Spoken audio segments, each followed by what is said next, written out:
Hello and welcome to another edition of the Seahawk Spotlight. I'm Ed Habershaw, the Sports Information Director at Salve Regina University, and today I'm joined by Ryan Kelly, a senior outfielder on the Salve Regina baseball team. Welcome, Ryan.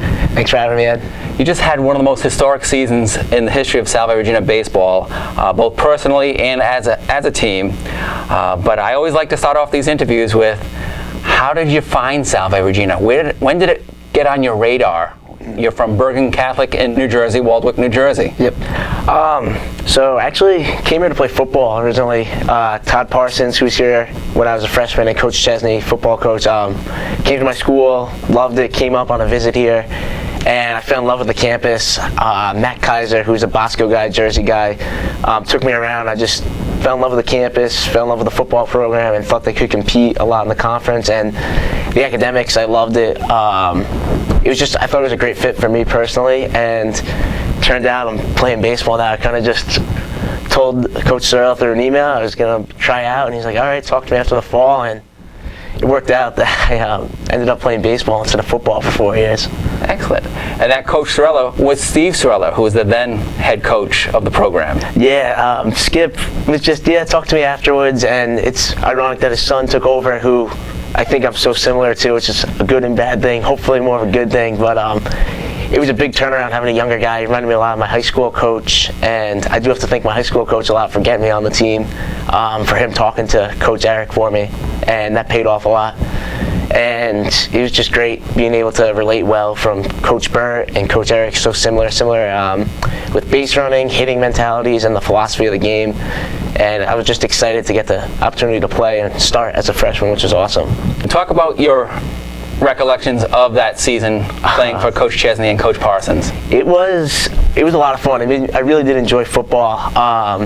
I got in a little bit, not too much on special teams, but what was really special, I thought, was having Dan Q as our football captain. He was also the baseball captain that same year, and it really made me feel welcomed in the baseball community. And it was a great experience. We were in a conference championship game our freshman year, and that was the worst feeling ever, losing in a conference championship game, and I didn't even play.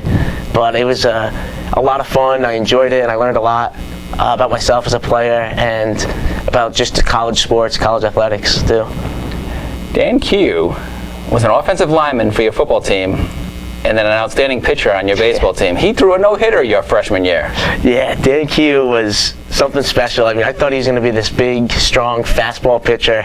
Turned out, don't kill me, Dan, but it turned out to be a knuckleball pitcher, off speed, and probably one of the toughest guys I know, best leader, and I learned a lot about being a leader from him.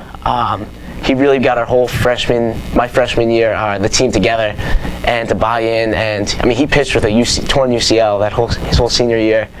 Probably the toughest guy I know, and I learned a lot from him as a leader. And I remembered when I wanted to be a junior and senior, I wanted to be just like him, lead the team the way he did, because he got everyone involved, cared about everyone, whether you were the guy doing the chart on the bench or the starting center fielder, starting shortstop. He treated everyone the same, and was just a great team guy and a great role model for me, I think. You showed your toughness right away because you got plunked by more than one pitch during your freshman year. Yeah. Talk about what mentality it takes to be in the batter's box and know you're going to be facing an 80-mile to potentially 90-mile-an-hour pitch thrown from a pitcher, and it's going to hit you. Yeah, I mean, anything to get on base to help the team was my mentality. As a leadoff batter, I just want to be on the bases, steal bases, score runs. That's the number one stat I care about, to be honest, is scoring runs, because that helps our team win games. And I have to thank my dad a lot for that. I'm sure you heard it at the awards banquet, but when I was younger, he used to throw the ball against me, and it paid off if I got hit. That meant I moved, so I learned not to be afraid of the ball. And it doesn't faze me at all. I enjoy kind of being hit by pitches, because I never see enough pitches to get walked like Coach Eric. And he always reminds me of that, his 146 career walks, but I'll take 71, 72, however many hit by pitches I have all day. It's fun being on the bases, and it helps my team more than anything else. And it was right after your freshman year that the NCAA, or college baseball, said, hey, not so quick to first base when you get hit by a pitch. It was almost like in reaction to how many times you got hit by a pitch, but probably other batters got hit by a pitch as well, that they weren't awarding first base right away just by getting nicked by a pitch. Mm-hmm. Yeah, that was kind of frustrating. It's a frustrating rule, especially when it's a curveball that doesn't break, or you just don't want to move your feet, because as a lot of the guys know from our hitting approach, once you move your feet, the pitcher has you beat. So it's frustrating when you do get hit, and it is an 80, 85 mile an hour fastball, and it hurts, and you got to stay in there. First game of the season, I'm sure you remember that. I was really frustrated getting hit with a fastball and getting called back. But usually, as the old saying goes, ball never lies. You'll either get a hit or walked, and it kind of works out to your favor. But there were times where I did lean into it and got called back. But it's the rule. Hopefully NCAA can change it. If they're watching this, you should probably change it. It's not the best rule, but it's rule, and kind of had to deal with it and have a little savviness to getting hit by a pitch. So all those times you did get hit by a pitch in your rookie season didn't go unnoticed, not only with the rule change, but you were also recognized as the Rookie of the Year in the Commonwealth Coast Conference. Yeah, that was a special moment. I mean, obviously, the numbers, I think a lot of my teammates, there are 3, 4, 5 guys hitting me in with a lot of runs scored. Coach Eric with just getting me in the right mindset to hit. Our captains making sure that I keep myself mentally focused, because it was a frustrating year. I was used to doing so well my senior year of high school. It's a little different. The game speeds up. But I mean, I wouldn't be recognized if it wasn't for any of my teammates helping me and teaching me how college baseball is supposed to be played. But it was an honor. But it was tough because it did put a big target on your back going into sophomore year and into summer ball. Everyone's out to get you. And you made sophomore year, and each year after that a little harder, more information, scouting reports. But I did struggle in the playoffs my freshman year, second time around, facing all those conference teams. It's hard. It's a struggle. And I think a lot of the freshmen this year kind of realized that going into playoffs, it's not as easy the first time around. When guys know how to pitch you, they know what your strengths and weaknesses are. You constantly have to keep working at your craft, as Coach says. And I think I did that. After freshman year, I learned, and I hope the freshmen kind of took that away from me too. And you work on your craft all the time. So it's not just during the months that the baseball season is happening, but off season, you're involved in summer league ball. Yeah, I got lucky. I went to a tryout after my freshman year at the Futures Collegiate Baseball League tryout. The commissioner was like, I'd love to put you on a team, but right now there were no openings. I waited about half the season, and I was fortunate enough, I got a call from Coach Eric, and it was Torrington Titans, and they needed an outfielder. Went out there, didn't get to play the first game, went into pinch run, didn't do anything, but next game I started, and after that game I started every game since, over Division I kids, Division II kids, just because blue collar mentality, and I have Coach to thank for that. He called me up, he's like, you ready to play big boy baseball? And I was like, yeah, I've been looking forward to it, and every day out there you saw 85 plus, and it was great to be able to compete with all kids that play Division I, Division II, and are supposed to be these really good kids, but you can hang with them. Do you ever get nervous? No, I really don't. I know that I did the work all throughout the winter, and I know that I'm prepared. I know, there's no situation that Coach especially wouldn't put me in that he knows that I couldn't do it. I know he wouldn't call me if he didn't think I could go out there and play competitively with those guys. Probably the most nervous I was when my whole family came to that game out in Torrington, just to impress them. But no, I never really get nervous. Where does that come from? I think a lot of it has to go back to high school. My high school football coach, and especially my high school baseball coach, Coach Burt, he was a 3-time captain at the University of Miami, a bigger scale than Salve, obviously, and he always said he would never let anything faze him at all and just be in his own little world when he was hitting, and he was in bigger games than us. And I don't know, he just taught me, if you always go about your business the right way, work hard, you're always going to be able to succeed. And even if you don't, that you put everything in. I think the best quote he ever left me with was, your character is most revealed when you think no one's watching. And he said that to me going into my senior year and then leaving to come here. You're always being watched. The day that you don't want to do something is the day that another person could be getting better. And I just know that if it wasn't for him, I wouldn't be as successful as I am now. Great role model for me, and I do have to thank him a lot. Coach Burt, thank you for everything you did. So Rookie of the Year as a freshman, get the experience with the Summer League and the Futures League with Torrington. You come back to Salve as a sophomore. Avoiding the sophomore slump, there's also this other component called academics that you have to deal with. Talk about your work there and how you prepare on that end to make sure that you have success baseball-wise. Yeah, academics definitely doesn't come as easy to me as athletics does, but in the fall, academics is 10 times easier than the spring. I think a lot of people realize that play a sport here. That in your season, it's very tough to always get all your work done, but I think the best thing that made me more successful with academics was playing a sport, because it gave me that time management, knowing that we have practice from 2 to 5, a lift in the morning or a lift at night, so you have X amount of hours to do your homework. But I feel like in the fall I was on top of it, and in the spring I kind of let things slip. I know my GPA struggled sophomore year spring a lot, and in the fall it's time to pick it up.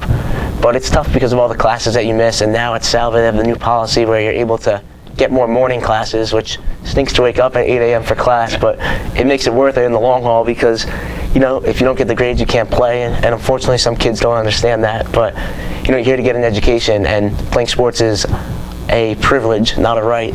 So to do that you have to be able to do the grades, do the work, lift, compete in your sport, and be a good teammate, and have a social life as well. So you try to get all of it done within 24 hours of a day, and try to sleep for 8 hours, hopefully. Speaking of privileges, you were asked to serve as a captain as a junior. That was real special. I mean, obviously we had a senior class too, Dan, Joe, Kyle Phelan, Becker. It was quite an honor. It reminded me of Dan Q when he was a captain as a junior, and Dan Don. And I just thought I could lead the team the way I wanted to lead it after a pretty decent sophomore year. I just wanted guys to be tough and not care what other people thought. Get in the weight room, because that was a big thing we struggled at. And for the guys watching this that are coming back, make sure these guys lift. But I just wanted to have guys be similar to me in a way, and just not care what anyone thinks about them. Get in the weight room, get strong, get faster, and realize that we have a chance to do something real special here and can win something. And while the conference hardware didn't come in 2015, another piece of hardware did come after the season. You were selected to not only play in the ECAC championships, but host it on Reynolds Field. Yeah, that was special to host it. I mean, we weren't the 1 seed, but being able to host it was nice not to be on a bus. I mean, that whole conference playoff, we were on a bus the entire time with a 6 seed, barely snuck in, but we were on a bus for 3 days, which was frustrating. But it was nice to be able to get that to be home, nice and relaxed, not have to wake up early. And it was even better to win it, to send the seniors out on top, give them a little hardware. I know it was an ECAC, kind of a loser's bracket tournament, but it was a great stepping stone for the program. If history repeated itself, which it did, Salve in 2004 won it. Yeah, Coach Eric's junior year, and then his senior year they ended up winning. So we all knew, guys that coming back, that it was a special thing to do, a nice thing to be able to compete in and win. And coming into the fall, we knew that we were one of the top teams. We had 20 freshmen coming back, only lost about 4 guys, and we had even better freshmen coming in.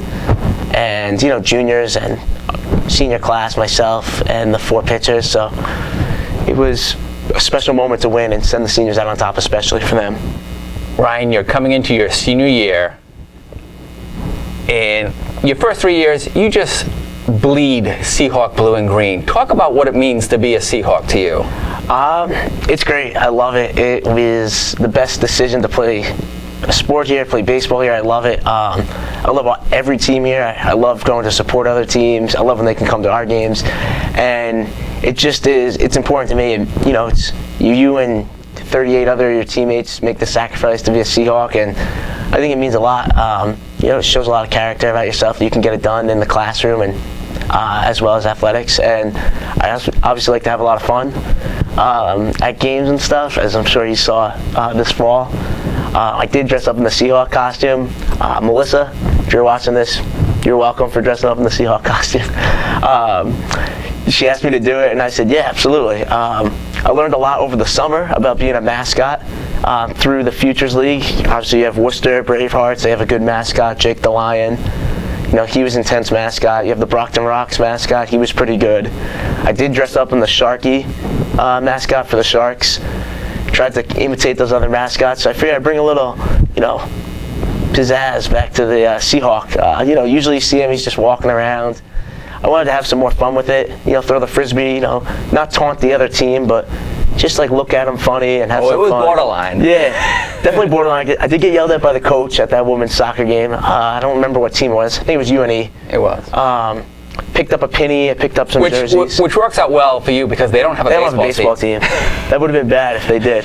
May have wore a couple pitches. But I had fun with it. I was trying to kick the soccer ball back and forth with the girls on the team.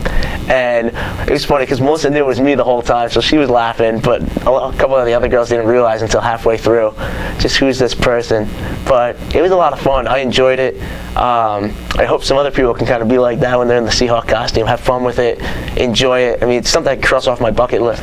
And whether you're in the costume or not, you are so enthusiastic to be a Seahawk, athlete-wise and fan-wise. And like you said, you go to so many other games, not necessarily in costume, but just supporting your fellow athletes. Yeah, I enjoy it. I mean, drive all over, drive wherever. I mean, especially for the softball girls, it was a blast going to see them play at Endicott in the playoffs and beat them, upset them, and then go to Tufts to watch them in the NCAA tournament for the first time in program history. That was awesome. Although they came up short that first game, they did get their first NCAA win the next game, so that was great for them. And soccer games, lacrosse, football games that we work for baseball. It's fun being at it, and then you could talk to them when you see them walk by about what they did in the game, or what you think they should have done if you want to add in your 2 cents. But it's a blast seeing other people play and compete because you want that same experience for them to come watch you play, not play in front of 20 fans at Brother Reynolds. Have 100 or so, especially your fellow classmates, your fellow student athletes would be great. 19 sports, 1 team. So after winning the ECAC championship, now you're coming into your senior year. How much pressure do you put on yourself and or your teammates to get it done this year for a conference victory? Put a lot of pressure on myself, actually. I've never won anything before. I've been in state championship games in football. I've been in state championship games in baseball in high school and always came up short, always came in second. The joke in my family is I'm a second place finisher for life, and I wanted to go out on top mostly because of my fellow seniors, John, Sherman, and Croce, just because they don't get as much recognition as those guys deserve. They put in so much work that goes unnoticed. They lift, they do everything, anything that you ask them, they do it all. They've been doing it for 4 years, and they don't get as many innings, but they put in the same amount of work as our starting pitchers, as Alex Berry, all of our key players. And I wanted more for those 3 guys than myself, so I put it on myself to make sure that we got one of those wins for them, just so they could say they're a conference champion. And I kind of kept that to myself for a while in the fall and in the winter because, let guys be relaxed. Our team tends to play better when they're relaxed and not thinking as much. Coach and I try to do most of the thinking for the guys, but I wanted it bad, and I think it showed in the fall when we got after it, all those 9 to 5 p.m. practices on Saturday and Sunday, whether it was running, lifting, scrimmaging, obviously on the weekends. We made it intense. We made it a game-like situation, especially on the weekends, and I think it paid off. I think some guys hated me for a little while, which is what they should. They should hate me, but when we got into the games, I like to think that they loved me. Hopefully they did. But it made the games 10 times easier and a lot more fun. It wasn't as frustrating as practices. And, in the fall was tough. The winter was even worse. We're using a basketball gym as our indoor facility. And, it was frustrating, but we were able to have a successful Florida trip, I think. Learned a lot about ourselves as a team. And the more we learned, we were able to fix our mistakes. And once we got outside, things started to click, things started to roll, and we played our best baseball down the end. And that's all that matters. Then you eventually got to have one more home game on Reynolds Field. Yes, and that was great. I think the extra day of rest helped our pitching, especially, and kind of hurt some other teams. So we were able to play at home, and no one likes playing at Brother Reynolds Field. The hops, they don't know the hops. They don't know the fences, the dimensions. And we took it to them for the most part. I thought it was a good game. Pitchers threw great, and we were able to get a big win there and kind of propel ourselves into Western New England with the semifinals, which reminded me a lot of our freshman year when we were playing them there, when we almost had them. But we knew that we weren't done yet. Playing Western New England was a great draw for us, and they threw their number 1 against us. going to Springfield, we just didn't care. We were pumped up. I mean, these guys were locked in, especially the hitters. I think we put up 6 runs on their number one. I mean, they're a great team. 3 or 4 first team all conference players on that team, pitcher of the year. And our mentality was like, if you're going to throw your pitcher of the year, we're going to show you that we have better guys, we have better hitters than that pitcher of the year. He hasn't faced us. And that's kind of what we did. We kind of showed Western New England, and I think the conference, that 1 through 9, our lineup is the best lineup in the conference. And I haven't beaten those guys since I've been there. I think the last time we beat was 2010. I was, I think, 0-9 or 0-10 going into that game. But that one time, that's the one that matters when it's playoffs. And it was a great win because that kind of reversed the curse, was the old saying that all the seniors and us were saying. And hopefully that's the trend. I think the tides are shifting in the conference. It's not Winnick and Endicott anymore at the top. It's kind of all of us. Nichols too is on the map. But I think Salve, hopefully, the tide's shifting and Salve can start adding some more championships to the banner out there. So the win over Western New England sets up a must-win 2 on Wednesday, May 11 at Endicott. Yeah, I mean, we got back home. It was, not a late night, but it was an early morning. First game was at 12, not 3 o'clock, because we had to play 2. And the game going to Wednesday, Coach was telling us his senior year, the conference championship got pushed back to Wednesday in 2005, and they beat Endicott twice in the semifinals on the day before. So it was kind of just like, this is it. It's going to be it. And in the first game, that was the case. I mean, we had Pop on the mound, and like I said earlier, when we got Pop on the mound, there's not a doubt in my mind. He's holding that team to 2 or 3 runs, whatever. And we hit. They threw, I think, Ferrara, the lefty, at us in the first game, and we hit him. We did a decent job hitting him, and we put up another 9-run inning on him in the second inning. We responded, and we didn't score much towards the end, but we did enough to get that first win. And our mentality was, let's get the first one, and then whatever happens in that second one happens. And once we got the first one, I remember bringing all those guys up afterwards and saying, we didn't come here to win the first and then waste our time in the second game. Everyone was pumped, and that second game felt more of a championship game. Very tight game, close. I thought Billy did an awesome job keeping their hitters off balance. Yeah. I thought their pitchers were great too. I mean, their pitchers, it was a pitching duel. They kept us off balance. It was a team that made a mistake I thought was going to lose that game, and gosh. Their pitcher had a no-hitter into the 6th inning. He was good. Morse, I think, pitched for him. He was great. Hunter Sleeper, I think, got the first knock of the game, and I followed him up. I tried to do a hit and run, and he broke up a double play, but we were able to get, I think, 1 or 2 that inning. And you're only 2 runs in that inning. I think we got 2 that inning, and base hit for Zach it was enough for us to win. I kind of blacked out after the game. I don't even remember. You got an RBI single from Zach Smith, and then fielder's choice grounder for Tristan Dacey. Yep. And it was just enough offense, and tip my cap to all our pitchers, coming in a high-stress situation. I remember Jepson coming in, and he's been our guy all throughout the playoffs. He was awesome, and it just looked like he didn't even know he was in the championship game. But that last batter, my heart was racing. I'm looking at Coach in the dugout walking up and down, up and down.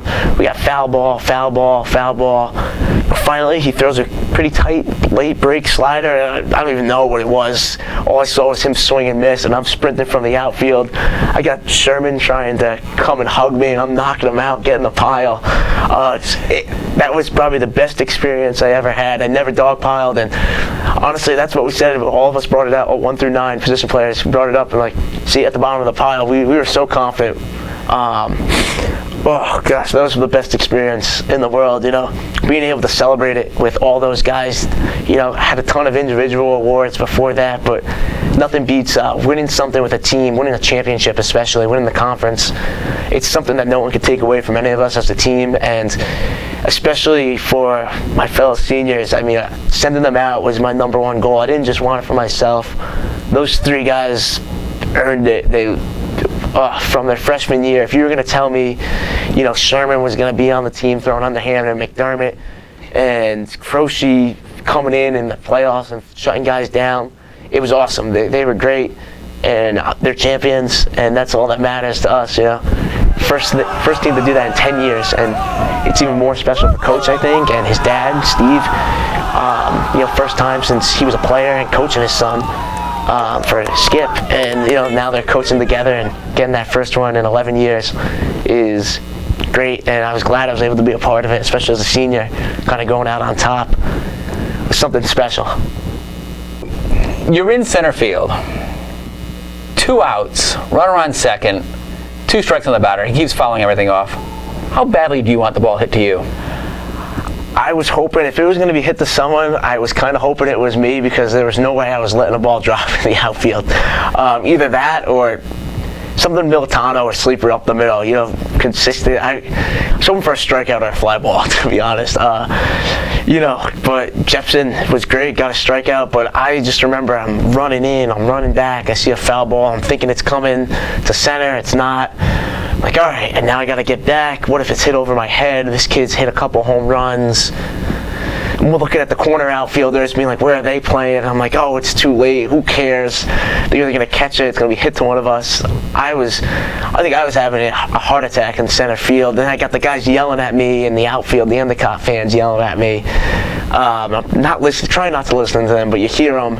You're focusing. You're seeing Jepson. He strikes him out, and I just booked it in. I was like, this is it. Get to jump on top of a dog pile for the first time. I've seen it so many times. I've had pictures of it on the CCC website for the 3 years, and it wasn't us. And finally, it was us. And watching the video of it on the bus ride back was even better. I think I watched it probably 50, 60 times already. When did it seem real? The bus ride, when I sat with the trophy, I didn't let anyone touch it, to be honest. I didn't let Coach touch it. It was me and Sherman with the trophy in the back of the bus, and I don't think I let go of it until the next morning. I woke up with it in my bed. It really was just a very, very special moment. Just something that you set out in the fall, and for the seniors, all 4 years, and the juniors, all 3 years, but especially for just this team, as a team and a unit, you set your goal in the fall saying, this is what we want to do, how are we going to get there?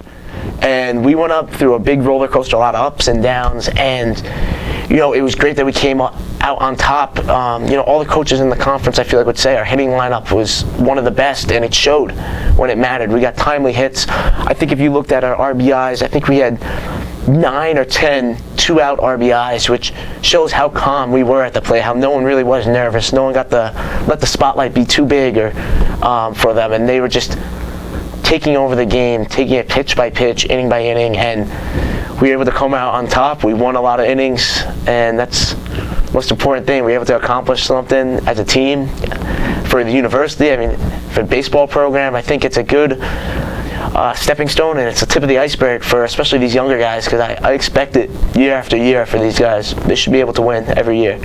What were the NCAAs like for you?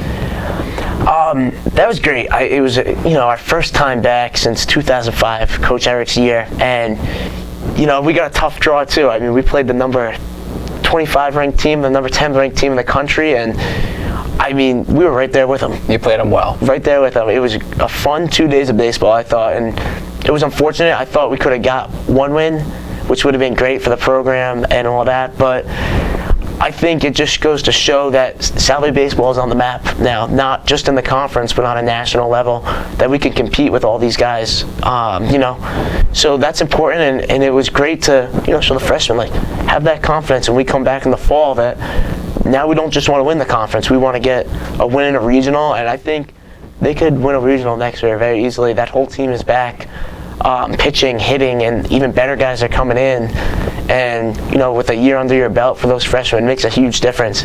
Just, they don't let the game speed up on them, and they're going to be a very good team. Coach is going to have a good team for the next 3 years, definitely, hopefully for years to come.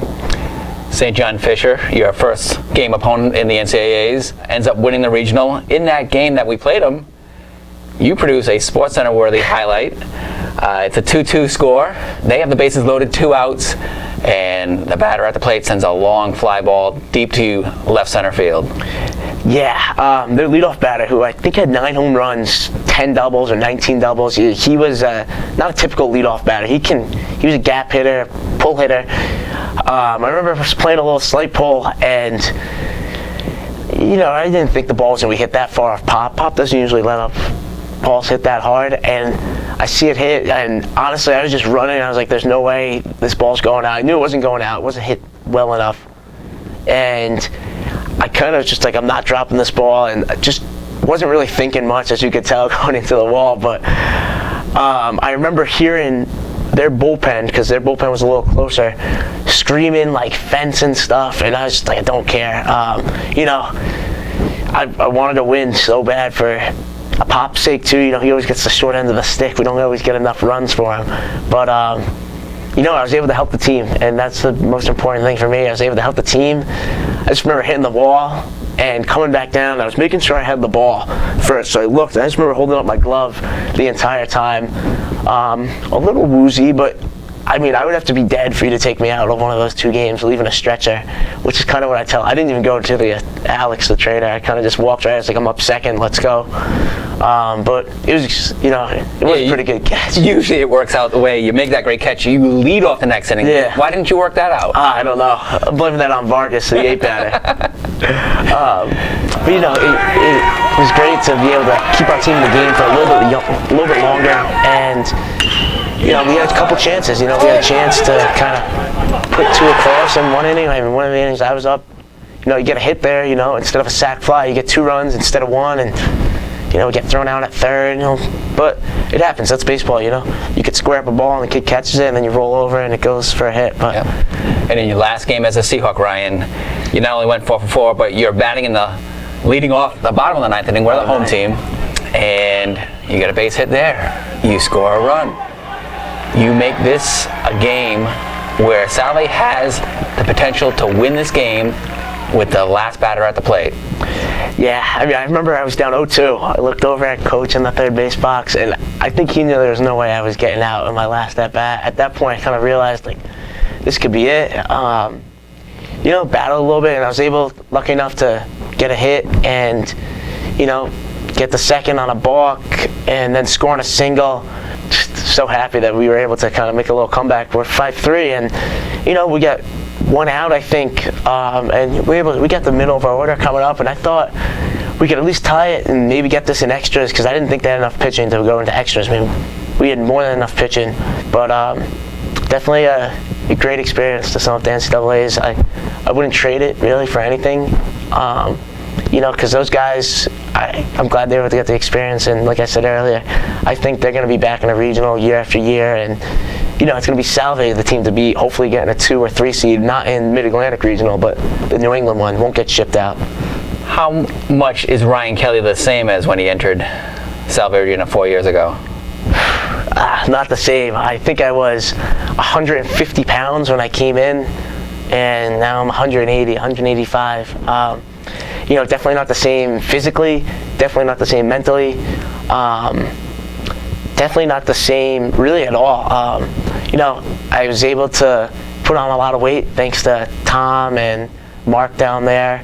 A little more beat up than I was as a freshman, and got to thank Alex, the trainer there, for getting me healthy and all that.